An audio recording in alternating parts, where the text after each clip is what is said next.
격려의 박수 한번 더 해주시기 바랍니다.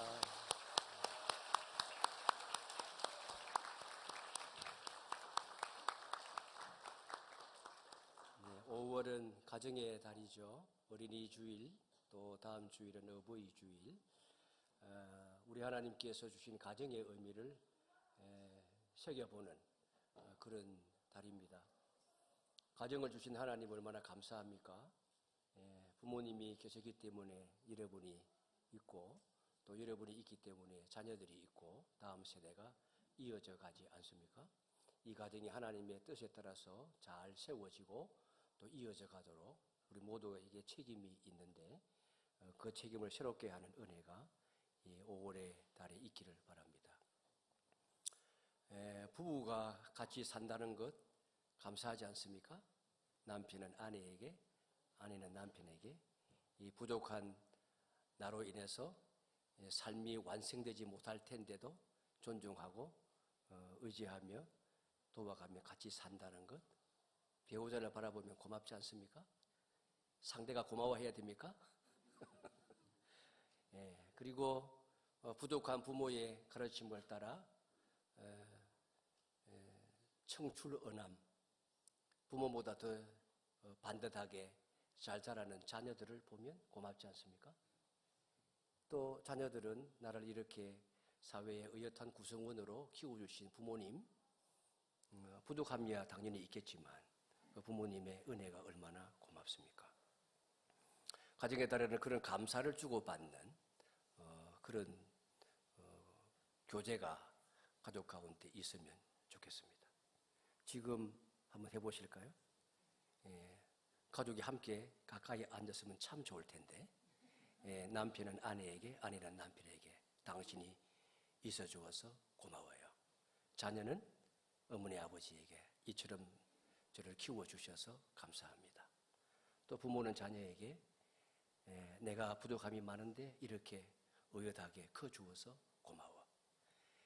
가족이 멀리 떨어져 계시면 손짓을 하시면서 오늘 못 오신 분이 계시면 예배 끝나고 나가시면서 또 집에 돌아가셔서, 가족이 함께 예배 드리지 못하시는 분들은 가정으로 가셔서 감사를 표현하면 그 속에 감동이 있어서 또 가정이 새롭게 되는 은혜가 있을 줄로 믿습니다.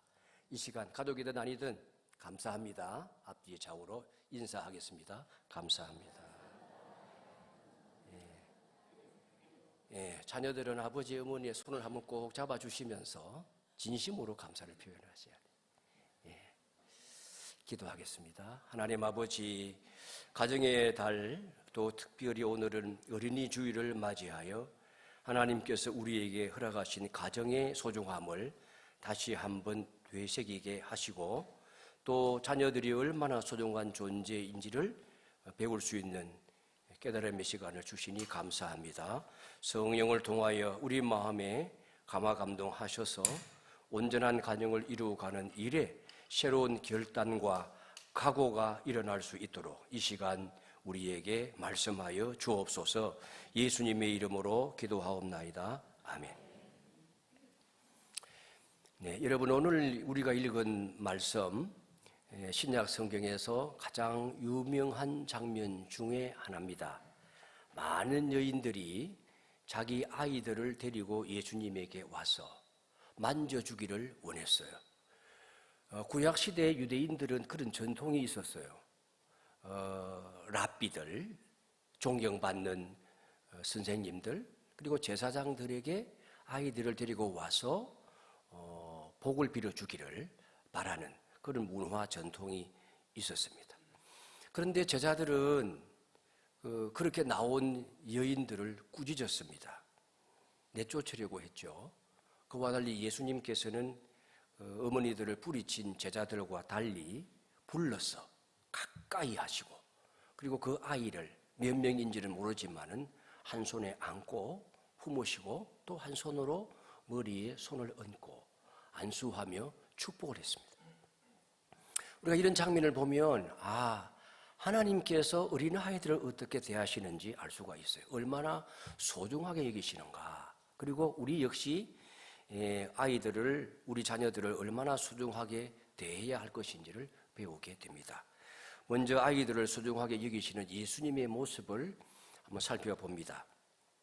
여러분, 이 장면을 그림으로 묘사하고 있는 그런 작품들을 인터넷이나 혹은 다른 여러 곳에서 보실 수가 있을 겁니다. 그 장면을 보면 예수님께서 바위에 앉아 계시고, 그리고 누가 봐도 초등학생 정도 되어 보이는 아이들이 둘러서 있거나 예수님의 무릎에 앉아 있고 담소를 나누는 장면입니다. 그런데 실제로는 그렇지 않다고 하는 거예요. 예수님 주변에는 어린 아이들을 품고 있는 어머니들이 있어야 됩니다. 그리고 그 어머니의 품에 안겨 있는 자들은 유아여야 합니다. 왜냐하면 15절에 나오는 어린 아기라고 하는 단어가 이 히브리어 헬라어에서 아이를 지칭하는 여러 개의 단어가 있는데, 이 단어는 말 그대로 유아를 가르치는 단어이기 때문에 그렇습니다. 누가복음 2장 12절에 보면 천사들이 예수님이 태어난 소식을 전하면서 너희가 가서 강보에 쌓여 구유에 누인 아기를 보리니, 아기 예수님을 가르치는 거예요. 그런데 이때 쓰여진 단어와 똑같은 단어를 지금 이 본문에서 쓰고 있거든요. 그리고 베드로전서 2장 2절에 가보면 갓난 아이들 같이 순전하고 신령한 젖을 사모하라, 베드로가 그런 말씀을 해요. 그러니까 여기에서도 똑같은 단어예요. 그러니까 이 아이는 젖을 먹는 갓난 아기를 말하는 거예요. 예수님에게 몰려왔던 어머니들은 이 갓난 아기들을 데리고 온 거예요. 말 그대로 젖 먹는 유아들입니다. 이 유아들을 예수님께서는 제자들과 달리 무시하지 아니하시고 가까이 오게 하고, 그리고 한 손에 안으시고 또 한 손으로 머리에 안수하시면서 복을 빌어준 겁니다. 그러니까 제자들이 그 아이들을 대하는 태도와 예수님께서 이 어린아이들을 대하는 행동이 사뭇 다르죠. 제자들은 아기들을 데리고 오는 여인들을 보고 꾸짖었습니다. 좀 더 정확하게 오늘 본문에 나오는 이 부분을 번역을 하면 자기 어린 아이들을 데리고 오매라고 했는데, 원어적으로 보면 자기 어린 아이들까지 데리고 오매라고 하는 뜻이에요.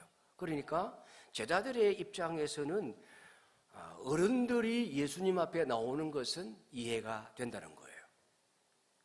남자들이 존중받는 사회에서 그저 여성들도 성인들은 들을 귀가 있으니까 와도 된다고 생각을 한 거예요. 그런데 당신들만 오는 게 아니라 자기 어린 아이들까지 데리고 오는 것이 제자들의 입장에서는 좀 짜증스러웠던 겁니다. 왜냐하면 예수님이 매우 중요한 사역들을 하고 계신데, 그 예수님의 중요한 사역의 에너지와 시간을 그 건강한 아이들에게 빼앗긴다고 여긴 거죠. 여러분, 우리가 교회에서 어린 아이들을 볼 때에도 예수님의 관점과 제자들의 관점이 나뉘어질 수 있어요. 선교회 모임을 할 때에 어느 선교 회원은 아이를 데리고 와요. 아니, 끝나고 식사 모임도 있는데 구역 모임을 할 때에 아기를 둘이씩 데리고 와요. 그러면 여러분들 속으로 생각할지 몰라요. 아니, 좀 어디 맡겨두고 오지. 어른들끼리 대화 나누고 그다음 식사 모임도 있고 차도 마셔야 되는데 하는 생각을 할지도 몰라요. 어디다 맡겨요? 애 키우는 엄마가 책임지지 않으면 어디다 맡겨요? 시어머니 멀리 계신데?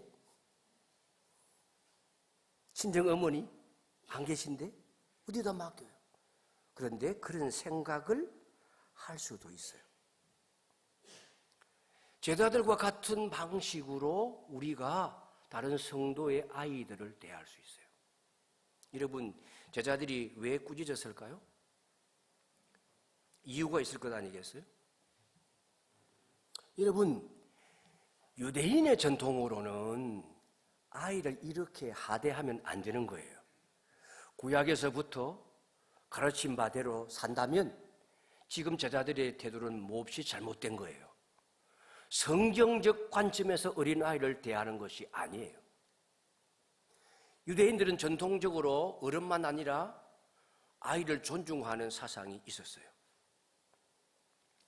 남자와 여자를 구별하는 것, 차별하는 것은 하나님의 뜻이 아니에요. 그 문화가 왜곡되면서 만들어 놓은 폐단인 것이죠. 그런데 여러분, 이 이스라엘이 로마 제국의 지배를 받기 시작하면서 이 유대인들도 헬레니즘의 영향을 받는 거예요. 이 헬레니즘이라고 하는 것은 그리스 로마 문화잖아요. 그러니까 그리스 문화와 로마 문화는 별로 차이 나는 게 없어요.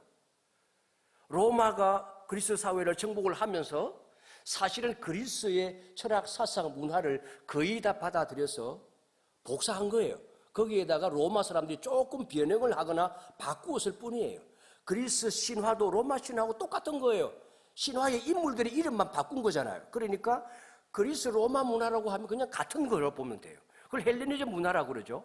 그 다음에 유대인으로부터 시작되어지는 신관을 가지고 유일신을 믿으면서 만들어 놓은 이 헬레니즘 문화, 이 두 가지가 역사 속에 지대한 영향을 끼치는 시대적 사조잖아요. 그런데 이 헬레니즘 문화 속에 이 전통적인 자녀를 존중하는 사상을 가졌던 유대인들이 이 헬레니즘 문화가 들어오면서 그 영향을 받게 되는 거죠. 이러면 성경 속에는 그래서 이 세 개의 문화가 다 들어있어요. 유대인의 문화도 있고 그리스 문화도 있고 로마 문화도 들어가 있어요.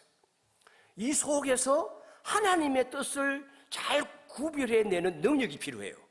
성경 속에는 그 모든 것이 혼합되어져 있거든요. 여러분, 이 그리스 로마 세계에서는 어린 아이를 대하는 태도가 하나님의 관점과 매우 달라요. 아이를 아주 하찮게 여겨요.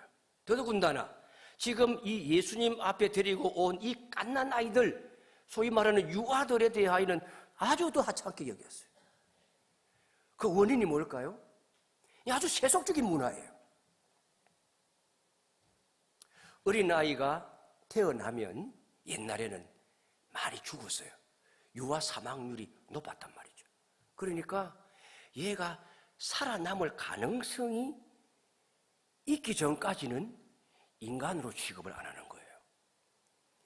여러분, 이 세계에는 인간이 인간다운 대접을 받아야 한다고 할 때 그 시점에 대한 견해가 다 달라요. 임신 초기에 몇 주부터 생명인지에 대하여 견해가 다 달라요. 태어나서 인간답게 살아야지 인간이라고 생각하는 사람들도 있어요. 그러면 임신 상태에서 얼마든지 낙태할 수가 있는 거예요. 이 그리스 로마 문화에서는 어린 아이, 특별히 유아 상태에서는 아직은 인간으로서 가치가 없다고 생각을 한 거예요. 여러분 가운데 생일이 2개인 사람 있죠. 태어날 때 진짜 생일하고 호적상의 생일이 다른 사람이 있잖아요. 여러분 부모님이 왜 호적을 늦게 등록을 했을까요? 얘가 태어나가지고 살지 죽을지 잘 모르기 때문에 생존 가능성이 있을 때에 호적에 올렸던 거예요. 그러신 분들은 부모님이 보실 때에 매우 허약하게 태어났을 가능성이 있어요. 저희 가정에도 그런 경험이 있습니다. 우리 형제 중에 먼저 죽었어. 호적에도 올리지 못한 아이가 있죠. 이 그리스 로마 세계에서는 그와 같은 생각들이 지배지역이었기 때문에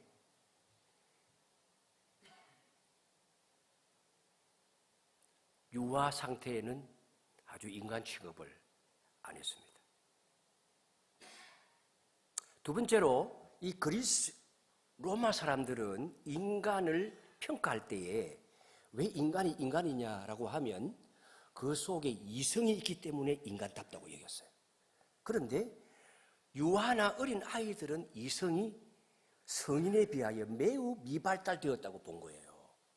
그래서 인간이 되기에는 아직 미숙한 존재인 거예요. 심지어 남자와 여자를 차별했어요. 차별의 이유가 다름이 아니에요. 여성은 남성보다도 이성적 능력이 약하다는 거예요. 여성들 믿습니까? 대답이 없어야 정상인 거예요. 그런데 그 당시는 그렇게 생각했어요. 플라톤, 소크라테스, 아리스토텔레스 다 그런 사람들이 그런 생각을 했어요. 노예도 성인일지라 할지라도 이성적으로 부족하다고 여겼어요. 근데 아이들이 이성이 미발달한 상태에 있기 때문에 그 무시한 겁니다. 그 다음에는 실용적인 측면이 있어요. 도움이 되지 않으면 아직 인간답지 못한 거예요. 예컨대 장애를 가지고 태어나면 가치가 없는 거예요. 그럼 내다버리는 거예요. 그리고 성별의 차이가 있어요. 여자아이를 낳으면 생산을 위한 여성만 있으면 되는 거예요. 노동력에 별로 도움이 안 돼요. 그래서 가정의 자유인 가장 남편이 그 아이의 생사 여탈권이 있었어요. 아기를 낳았는데 여자아이예요. 그래? 내다버려? 그러면 그냥 내다버리는 거예요. 전혀 불법적인 일이 아니었습니다. 이와 같이 이방세계에 세속적으로 만연되어진 인간관이 이 이방적인 문화가 유대인에게 스며든 거예요. 그래서 이 제자들마저도 작고 연약하고 무력한 존재는 덜 중요한 존재라고 하는 이런 문화적 관점을 수용했던 거죠. 이건 성경적인 것이 아니고 하나님이 원하시는 것이 아니에요. 여러분, 과연 어린아이가 어른들이 무시해도 되는 그런 주변적인 존재입니까? 우리 인생 어른들을 위한 보조적 수단에 불과한 존재들입니까? 우리 예수님께서 그렇지 않다는 사실을 오늘 본문을 통하여 매우 분명하게 보여주고 있는 거예요. 우리의 이 어린 아이나 이 자녀들에 대한 이 왜곡된 인식을 뒤집어 엎도록, 그리고 어린아이가 오히려 하나님이 주인이 되어 다스리시는 하나님의 나라의 주체가 되어진다는 사실을 깨닫도록 우리 주님이 지금 가르치고 있는 겁니다. 16절 말씀 우리 같이 읽겠습니다. 시작. 예수께서 그 어린아이들을 불러 가까이 하시고 이르시되 어린아이들이 내게 오는 것을 용납하고 금하지 말라. 하나님의 나라가 이런 자의 것이니라. 여러분, 예수님께서 어린아이를 바라보는 관점의 이 혁신적인 가르침을 주셨기 때문에, 고쳐주셨기 때문에 이 가르침을 따라 기독교는 역사적으로 이방 사람들과는 다른 관점으로 어린아이들을 바라보고 대하여 왔습니다.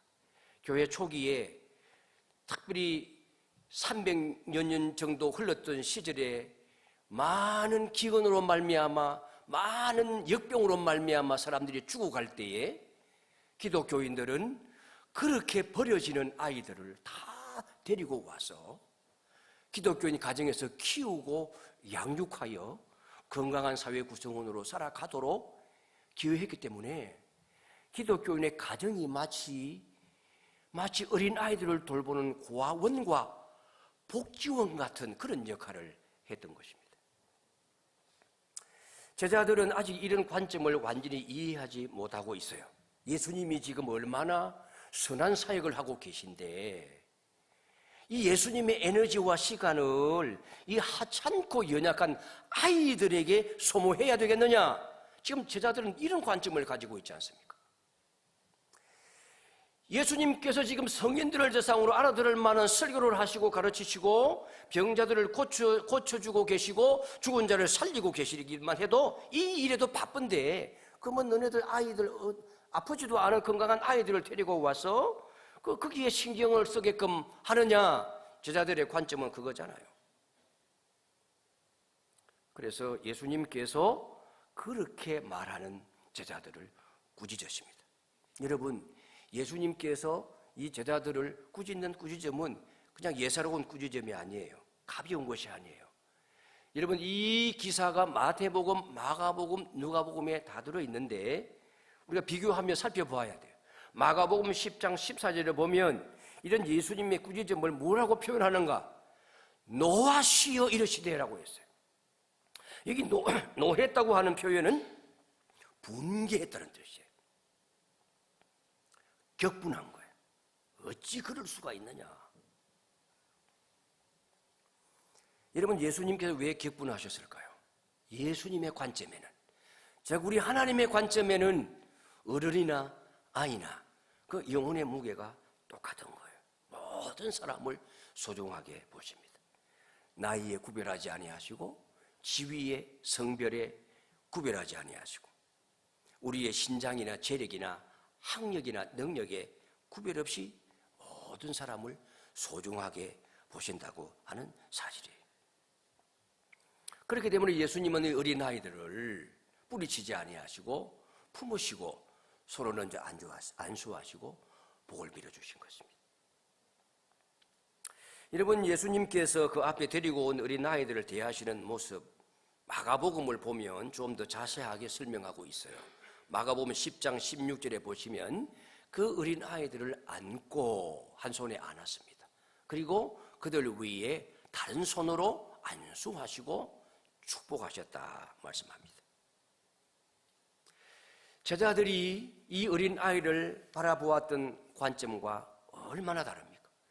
정말 제자들이 말한 대로 생각하는 대로 매우 바쁜 사역을 하고 계셨던 예수님께서 어른들은 하찮게 여겼던 그 어린아이를, 그 유아를 축복하시는 일을 최우선순위로 생각하신 것입니다. 예수님 말씀대로 하나님의 나라는 이런 겁니다. 우리가 소외시키는 자들을 우선순위에 배정하시고 우리가 하찮게 여기는 자를 먼저 만나주시고 그들을 외면하지 아니하시고 그들에게 복을 빌어주시는 곳이 하나님이 다스리시는 나라예요. 우리는 이런 나라를 확장시켜가는 사역을 하고 있는 것입니다. 하나님은 이 나라를 교회를 통하여 확장시켜가고 있는 것입니다. 우리가 이런 문화와 이런 정신이 지배하는 사회가 확산될 수 있도록 부름을 받은 하나님 나라의 도구인 것입니다. 그러므로 예수님께서 아이들을 영접하시고 안으시고 축복하시는 이 일이 하나님의 뜻이요 하나님의 마음인 줄 알고 우리의 삶 가운데 구체적으로 실천하면서 어린이를 소중히 여기고 다음 세대를 정말 귀하게 여기고 가능한 한 많은 것들을 투자하고 노력을 하고 우리 자녀만 아니라 다른 가족의 자녀들도 교회의 성도의 자녀만 아니라 이 나라 이 민족의 다음 세대가 하나님의 시야에서 매우 중요한 초점이라는 사실을 알고 다음 세대 양육에 헌신하는 저와 여러분이 되어야 하겠습니다. 그러므로 우리가 이 어린 아이들을 귀하게 여기고 우리 어린 아이들을 주님 앞에 데려왔던 이 어머니들처럼 우리도 예수님께 이 어린 아이들을 데리고 가는 사역을 해야 되겠습니다. 어린 아이들을 내게로 오게 하라. 어떻게 우리 자녀들을 주님 앞에 데려갈 수 있겠습니까? 두 번째 생각할 것입니다. 첫 번째는 기도를 통해서 우린 아이들을 부모님들이 아이를 기도를 통해서 하나님 앞에 데려갈 수 있습니다. 물리적으로 손을 붙잡고 교회로 데려오지 못해도 하나님 앞에 끌고 가지 못해도 얼마든지 기도를 통하여 우리 아이를 위해서 하나님 앞에 기도함으로 우리 자녀들을 하나님 앞으로 데려갈 수가 있습니다. 우리 주님이 우리 자녀를 받아들일 준비가 되셨다는 사실을 부모가 믿고 우리가 기도를 통하여 그에게 인도할 때에 주님께서 우리 자녀에게 복을 내려주시는 것입니다. 매일매일 기도하는 거예요. 우리 자녀의 이름을 불러가면서 그 영혼을 위해서 그들이 살아가면서 만나게 될 여러 가지 역경과 고난과 어려움을 예상하면서 그걸 능히 이겨낼 수 있도록 믿음을 주시옵소서. 죄에 빠지지 아니하도록, 유혹에 넘어지지 아니하도록, 악을 행하지 아니하도록 도와주시옵소서. 하나님, 저들의 학업에 복을 주시고 저들이 학업이 끝나면 순적히 저들의 혼신의 힘을 쏟아 신명나게 일할 수 있는 일자리를 허락하여 주시옵소서. 그리고 가장 적절한 배우자를 만나게 해 주시고 행복한 결혼 생활을 꾸려가게 해 주시옵소서. 저들이 만나는 친구들을 지혜롭게 선별하게 하여 주시고 서로 유익한 도전을 주고받을 수 있는 친구를 사귀게 하여 주시옵소서. 이렇게 기도하는 거예요. 기도하는 것이 우리의 자녀들을 주님 앞으로 데리고 가는 매우 중요한 방편이 되는 것입니다. 자녀를 위한 기도는 얼마나 많은 시간을 투자한다고 하더라도 그건 결코 시간 낭비가 아닙니다. 욥기 1장을 보면 욥은 매일 아침 일어나서 모든 자녀들을 위해서 제사를 드렸어요. 하나님 앞에 자녀들을 데리고 간 겁니다. 이런 기도가 자녀의 삶에 영향을 미치는 것입니다. 우리가 매일 자녀에게 기도하지 않는다면 어떻게 자녀에게 매일 임할 축복을 기대할 수가 있겠습니까? 내가 기도하기 때문에, 믿기 때문에, 하나님의 응답을 믿기 때문에 우리 자녀에게 하나님의 축복이 임할 줄로 기대할 수가 있는 것입니다. 개인적으로 우리 자녀를 위하여 기도할 뿐만 아니라 우리 교회 전체가, 공동체가 우리 교회의 모든 성도들의 다음 세대를 위해서 기도할 필요가 있는 겁니다. 기도를 통하여 우리의 자녀를 하나님 앞에 데려갈 수 있습니다. 두 번째는 자녀들을 진리로 가르쳐서 주님 앞으로 인도해야 됩니다. 가정에서 규칙적으로 예배를 드리면 가장 좋겠죠.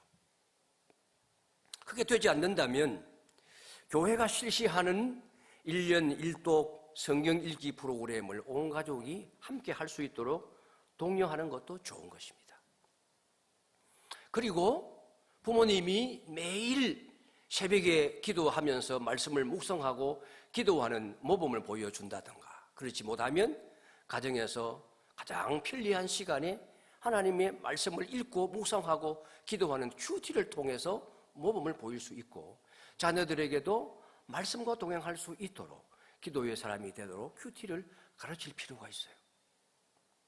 여러분, 우리 교회는 어린 아이들이 이 큐티를 생활화할 수 있도록 정기적인 모임 외에 오후에 식사하고 나면 큐티 교육을 시키잖아요. 그 큐티 교육에 자녀를 보내는 부모님들은 정말 지혜로운 분이에요. 그리고 신앙 교육을 매우 효율적으로 하는 거예요. 그리고 우리 어르신들을 위해서, 성인들을 위해서 계속해서 큐티 교육반을 만들고 있잖아요. 여기에 참여하지 못하신 분들은 참석해서 어떻게 말씀을 혼자 독자적으로 읽고 해석을 하고 적용하며 주님과 동행할 수 있는지 훈련을 받아야 돼요.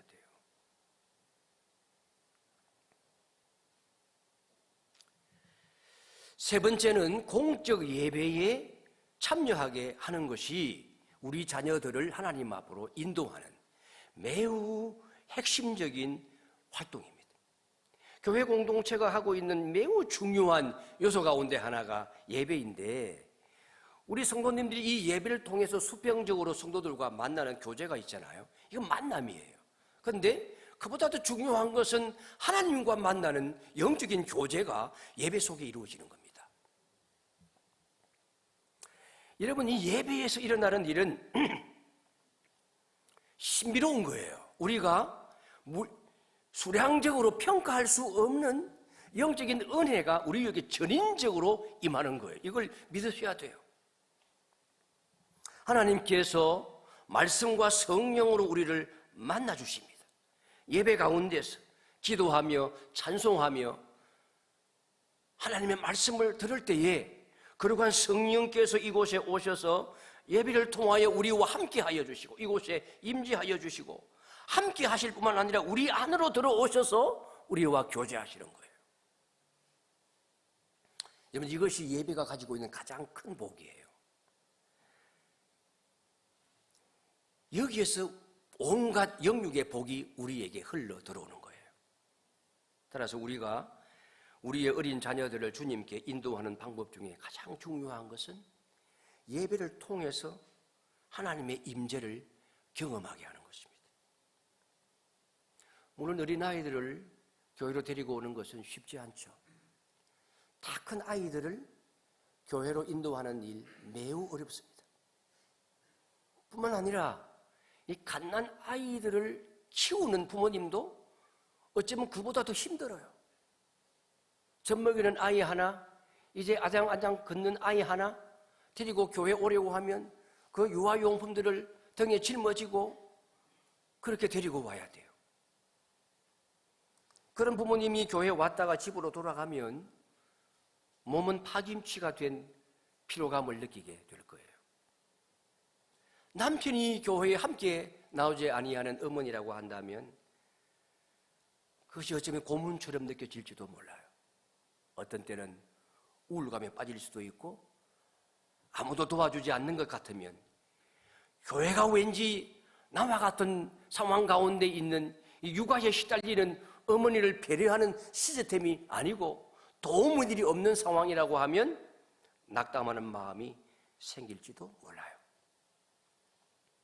그래서 우리가 이런 어머니들이 차량을 이용하여 아이를 데리고 올 때에 주차 공간이 좁으니까 이 예배당 지하에 좀 주차 공간이 있을 수 있도록 웬만큼 걸어 다닐 수 있는 나 홀로 차량들은 저기 아이저 타워에서 좀 주차해달라고 부탁을 하는 거잖아요. 그 이전에는 또 어머니와 함께하는 아이들 식사 시간에 좀 어르신들이 좀 배려해 주어서 좀 번거롭지 않게 쉽게 아이들 음식을 먹일 수 있도록 그렇게 배려했던 적도 있는데 요즘은 알아서 잘하는지 뭐 구역은 따로 구별되어 있지 않은 것 같고 잘 모르겠어요. 이걸 하나의 사명으로 우리 어르신 성도님들이 직분처럼 여기셔야 돼요. 그냥 난 이제 애들 다 컸고 뭐 장가가고 다 출가했기 때문에 뭐 공감이 가지 아니하고 어떻게 되든 말든 신경 쓰지 않아도 되는 것이 아니고 어르신들이 그러한 배려심을 가지고 살펴보고 교회가 약자들을 이 어려운 아이들을 어린 아이들을 양육하는 일에 좀 관심을 지속적으로 가져주어야 된다고 생각합니다. 그 아이들이 교회에 와서 예배 드리게 될 때에 어떤 말씀이 그 어린 아이의 마음 속에서 깊이 새겨지게 될지, 어떤 기도가 그들의 삶을 바꾸게 될지, 어떤 찬송가의 몇 소절이 그들의 영혼에 깊은 영향을 미치게 될지 우리는 알 수 없어요. 하나님의 성령께서 역사하시면 영혼이 주님을 떠나지 않는 확고부동한 믿음을 가지고 하나님의 자녀로 살아가는 은혜를 누리게 될 겁니다. 우리가 이런 모습으로 우리의 자녀들을, 우리에게 자녀가 없을지라도 다른 성도들의 자녀들이 교회로 나오도록, 주님께 나오도록, 그리고 우리 주변에 흩어져 있는 많은 다음 세대의 어린 생명들이 하나님 앞으로 나올 수 있도록 인도하는 이런 사명을 감당해야 될 줄로 믿습니다. 마지막으로 하나님 나라를 어린아이처럼 받들어야 됩니다. 모든 성도님들이 명심해야 될 것은 그리스도의 몸인 교회에 연로하고 경험 많은 성도님들도 필요한 만큼 어린아이들도 필요하다는 사실이에요. 이 자리에 계신 어르신들 중에 일부는 요즘은 뭐 그런 경우가 많지 않지만 일부 혹은 2부 예배 때 어머니 찾아서 교회에 예배당 안으로 들어와서 뒤에서 어슬렁거리거나 뭐 소리를 지르는 경우들이 있었어요. 그러면 그 이후에 예배 끝난 다음이나 그 중에 그 아이를 꾸짖고 그래서 그 어머니 마음이 매우 상심하는 그런 경우들이 있었어요.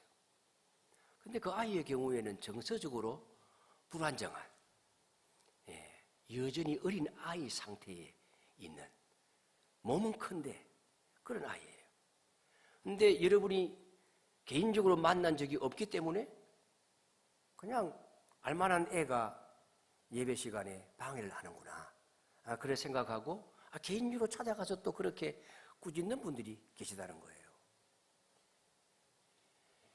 그럼 또 마음의 상처를 입어. 우리 아이 때문에 남에게 피해를 주니까 교회를 가지를 못해. 모르기 때문에 그렇게 하실 수 있지만 이해심을 먼저 가질 필요가 있어요. 다 이유가 있겠지.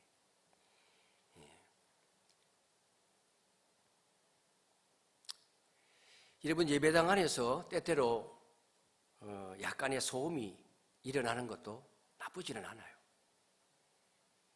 어린아이에 대한 이해심을, 또 장애를 가진 사람에 대한 이해심을 여러분이 가져주셔야 돼요.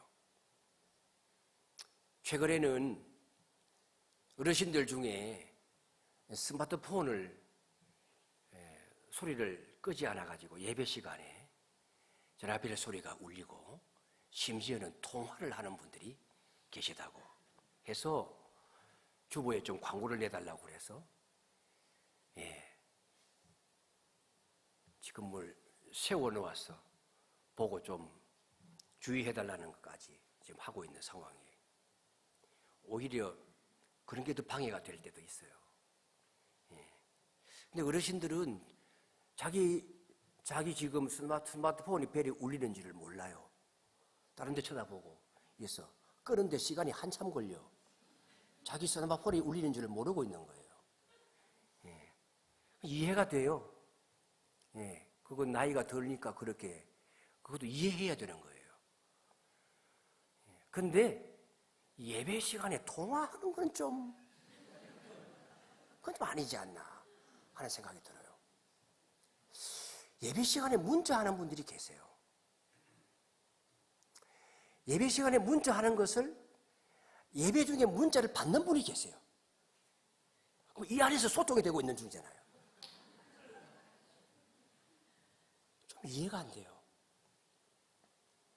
지금은 하나님과 소통을 하고 있는데 잠깐 중단하고 소통을 주고받는다. 예배 의식이 너무 없는 거잖아요. 그 정도가 절제가 안 되나요? 적어도 이건 예배 예의절이죠. 성도 간의 예절일 뿐만 아니라 하나님 앞에 예의가 없는 거예요. 하나님을 무시하는 행위죠. 그런 생각이 안 듭니까? 그건 고쳐야 되지.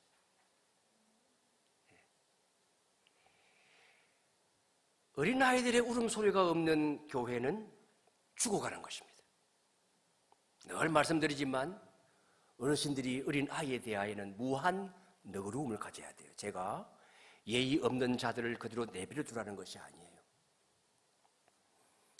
아직 모르기 때문에 까불고 전방지축 왔다 갔다 하고 뛰노는 거예요. 그 부모님은 얼마나 애가 쓰이겠어요.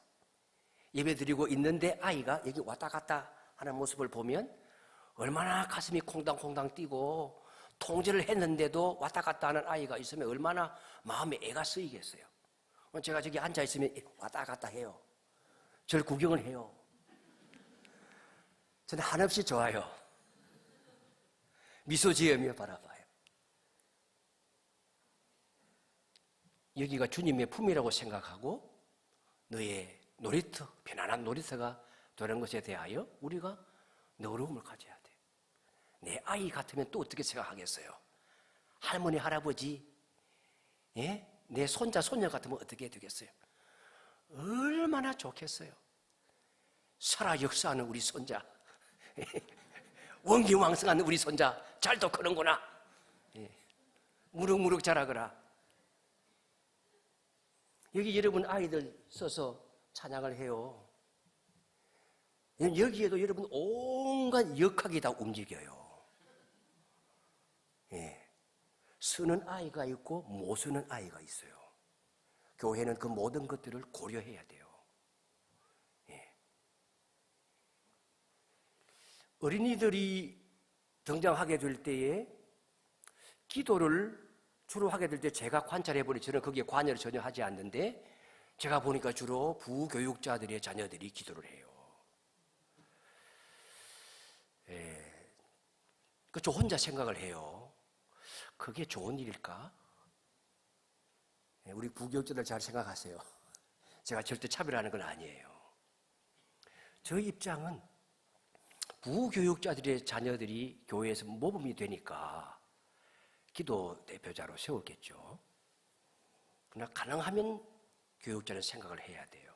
그 모든 기회를 오히려 부모가 없는데도 불구하고 교회에 나오는 아이, 홀어머니와 함께 오면서 힘들게 신앙생활을 하는 아이들에게 기회를 주어서 부모들의 마음이 격려가 되게 해줘야 되는 거예요. 매우 섬세한 그와 같은 그 통찰력이 그 속에도 포함되어야 되는 거예요. 미안합니다. 우리 부교육자들에게 미안한데 그런 부분들도 생각을 해야 돼요. 여기 오늘도 여러 명이 있었어요. 10명이 넘는 아이들이 쓰는 마찬가지예요. 그리고 그렇다고 하더라도 또 내 아이가 서지 아니하면 너무 섭섭해하지는 마세요. 하나님께 다음 기회에 또 주시면 서면 되는 것이고 또 다른 측면으로 하나님께서 아이들에게 자긍심과 자부심을 불어넣어 하나님의 온전한 아이로 자라게 해 주실 줄로 믿는 믿음을 가지시면 되는 것입니다. 예수님께서 끊임없이 아이를 보면서 어른들이 배워야 한다고 생각하셨기 때문에 어린이가 하나님 나라의 본보기다 말씀을 하십니다. 우리 눈앞에 아이들이 있어야 그들이 본보기가 되고 우리는 배울 수 있는 거예요. 그래서 이 교회 안에 어린이들이 많아야 돼요. 어린 생명들이 지나가면 내 본보기가 지나가는구나. 그러고 보고 관찰하고 그 특징을 배우려고 하셔야 돼요. 어린이들이 가지고 있는 가장 중요한 특징이 무엇이냐? 마태복음 18장 4절에서 예수님께서 그 답을 주세요. 같이 읽겠습니다. 그러므로 누구든지 이 어린아이와 같이 자기를 낮추는 사람이 천국에서 큰 자니라. 아이들의 특징은 매우 겸손하다는 거예요. 자기를 낮춘다고 하는 것은 어른들을 인정하고 존중하고 믿고 전적으로 신뢰한다는 거예요. 우리 아이들은 손을 잡고 가면 그 조그마한 손으로 아버지 어머니 손을 꼭 잡고 따라와요. 가자는 곳으로 따라와요. 이게 어린아이가 가지고 있는 특징이에요. 아주 단순한 신뢰하되 완전하게 의존하는 거예요. 이걸 우리가 보고 배워야 돼. 어린아이들의 그 순수한 믿음, 이것이 하나님의 나라에 들어가는 믿음의 표준이라고 하는 거예요. 우리 어르신들은 어린이를 볼 때마다 그 순전함을 보고 배워야 돼. 그 겸손함을 보고 배워야 돼. 누구든지 신뢰하고 따라오는 그 절대 의존적 믿음을 우리도 가져야 돼요. 하나님을 바라보게 될 때 어른들은 어린이와 같은 믿음으로 하나님을 믿어야 되는 거예요. 이 믿음이 하나님 나라에 들어가는 유일한 믿음이에요.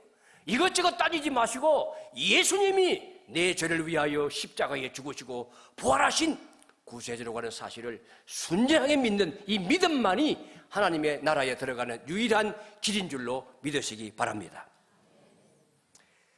그래서 어린아이들은 우리에게 본보기가 됩니다. 우리가 믿음 안에서 더 성숙해질수록 우리의 신앙생활은 더욱더 어린아이의 삶을 닮아가야 되는 것입니다.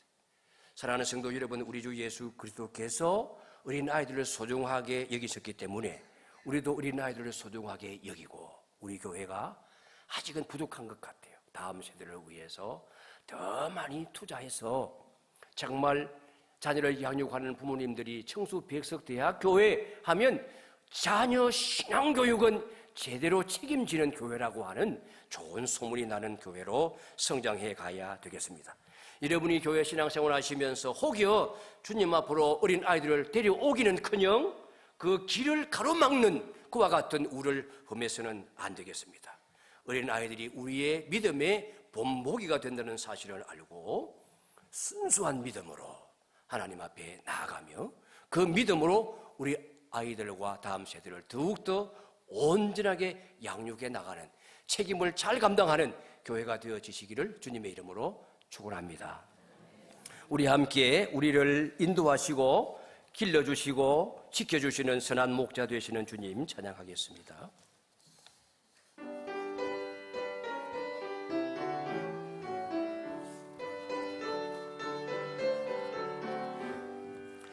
주는 너를 기르시는 목자요, 나는 주님의 귀한 어린 양. 푸른 풀밭 맑은 시는 물가로 나를 늘 인도하여 주신다. 주는 나의 좋은 목자, 나는 그의 어린 양. 저를 따라 꼴을 먹여주시니 내게 부족함 전혀 없어라. 예쁜 새들 노래하는 아침과 노을 비키는 고운 황혼에 사랑하는 나의 목자 음성이 나를 언제나 불러주신다. 주는 나의 좋은 목자, 나는 그의 어린 양. 저를 따라 꼴을 먹여주시니 내게 부족함 전혀 없어라. 못된 짐승 나를 해치 못하고 거친 비바람 섞지 못하리. 나의 주님 강한 손을 펼치사 나를 주야로 지켜주신다. 주는 나의 좋은 목자, 나는 그의 어린 양. 저를 따라 꼴을 먹여주시니 내게 부족함 전혀 없어라.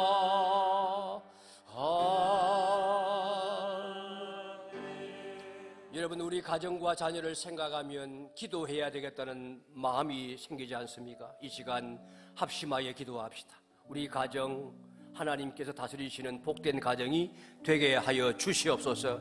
우리의 자녀들 하나님의 뜻을 따라 살아가면서 하나님의 나라 건설에 이바지하는 의미 있는 삶을 사는 자들이 되게 하여 주시옵소서. 우리 자녀들을 위해서, 그리고 이 나라, 이 민족, 하나님이 많은 세대를 허락하여 주셔서 나라 주님이여 많은 자녀 출산이 일어나게 하여 주시고 이 민족을 세우는 젊은 세대가, 다음 세대가 되게 하여 주시옵소서. 주님의 이름만 부르면서 합심하여 기도하겠습니다. 주여,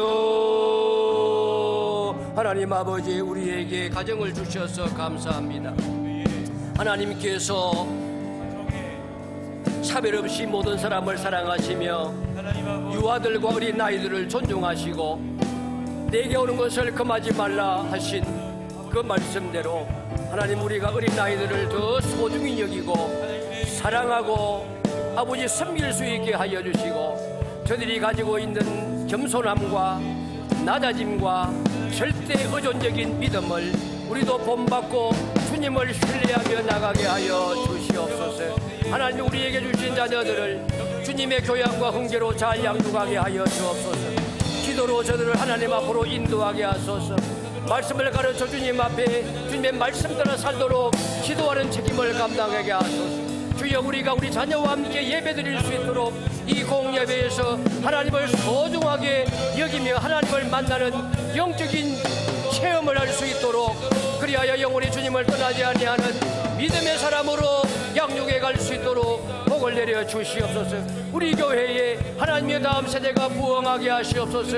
더 많은 젊은이들이 아버지 배출되어져서 한국 교회를 세우게 하여 주시고, 우리 교회를 세우게 하여 주시고, 세계로 뻗어 나아가 진리의 복음을 전파하는 자들이 되게 도와 주시옵소서. 하나님 아버지, 감사합니다. 우리에게 가정을 주시고 복된 자녀들을 허락하여 주시니 감사합니다. 이 산물들을 잘 키워가게 하여 주시되 주의 교양과 훈계로 키워가게 하여 주시고, 기도로 하나님 앞에 인도하게 하여 주시고, 예배 자리에 함께 나와 예배함으로 살아계신 하나님을 만나는 인격적인 체험을 경험할 수 있도록 인도하는 사명을 잘 감당하는 우리 모든 성인 세대가 되게 도와 주시옵소서. 하나님의 우리 교회가 젊은이 다음 세대를 잘 양육하는 교회가 되게 하여 주시옵소서. 더 많은 젊은이들이, 어린 생명들이 우리 교회에서 자라나서 하나님의 나라를 책임질 수 있는 위대한 역군들이 많이 배출될 수 있도록 은혜와 복을 내려 주시옵소서. 예수님의 이름으로 기도하옵나이다. 아멘. 50장 찬송 부르며 드린 예물 봉헌합니다.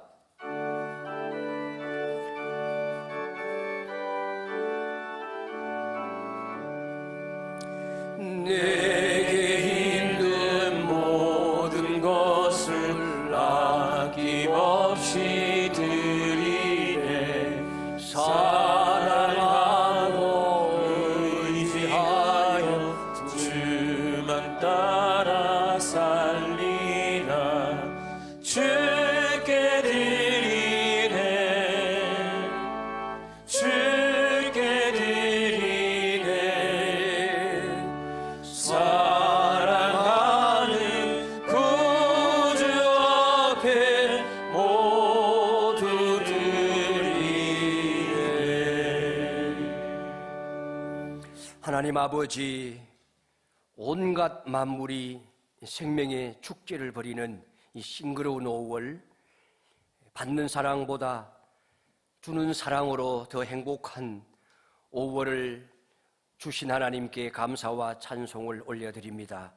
이 시간 주께 받은 은혜에 감사하며 정성껏 준비한 예물을 올려드리오니 기쁘게 받아주시고, 바친 손길마다 하늘의 신령한 복과 땅에 기름지고 윤택한 복을 내려주시며 건강과 형통의 복을 더하여 주시옵소서. 오늘 어린이 주일을 맞이하면서 다시 한번 우리 가정을 돌아보게 하시니 감사합니다. 하나님께서 우리 가정의 주인이 되어주시고 가장이 되어주셔서 주의 사랑으로 다스려 주시고 하나님의 뜻을 이루고 하나님을 영화롭게 하는 그 귀한 사명 잘 감당하는 복된 가정들 세워 주시기를 원합니다. 무엇보다 우리에게 선물로 주신 자녀들 하나님의 소유로 알고 하나님의 사랑으로 사랑하며 양육하며 하나님의 나라를 세워가는 멋진 하나님의 동력자들이 될 수 있도록 크신 은총과 복을 내려 주시옵소서. 육신적으로 연약하고 정서적으로 정신적으로 불안정한 가운데 힘들어하는 성도님들 하나님 찾아가셔서 능력의 손길로 어루만져 주심으로 속히 쾌유할 수 있도록 은총 베풀어 주시옵소서. 위회호 김미숙 선교사님을 비롯한 후원 선교사님들 항상 지켜주시고 백석 총회 함께 하심으로 날마다 말씀과 성령으로 충만하여 흥왕하게 하여 주시고 백석 학원이 개혁주의 생명신학을 널리 펼치는 거룩한 기관이 되게 하여 주시옵소서. 우리나라를 긍휼히 여겨주소서. 굳게 붙들어 주소서. 어수선한 분위기가 속히 안정되게 하시고 이제는 하나님의 마음에 합한 자를 선출할 수 있도록 전 국민의 마음속에 거룩한 성령께서 감화감동하여 주시며 하늘의 통찰력으로 지혜롭게 판단할 수 있도록 복을 내려 주시옵소서. 한 주간 선물로 주신 삶을 부활 승리하신 주님의 생명과 기쁨으로 충만하여 범사 감사하며 기쁨 가운데 살아갈 수 있도록 인도하여 주실 것을 믿사오며 예수님의 이름으로 감사하며 기도하옵나이다. 아멘. 오늘 우리 교회에 처음 오셔서 등록해 주신 분 계셔서 소개하고 환영하는 시간 갖습니다. 이성희 성도